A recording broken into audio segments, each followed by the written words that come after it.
പമ്പയിൽ പ്രണവരൂപനായി വന്നുദിച്ചൊരൻ ഗണപതിയെ ഗംഗാധരസുത ഗണപതിയെ ഗം ഗണേശ ഗജമുഖ ഗണപതിയെ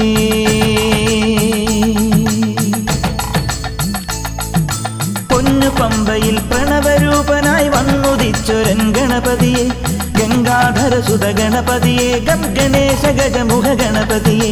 പമ്പാ ഗണപതി പാരിന് ഗുണനിധി മംഗളമൂർത്തേ സിദ്ധിവിനായക ഇരുമുടിയോടെ ഞാൻ മല കയറുമ്പോൾ തുണയരു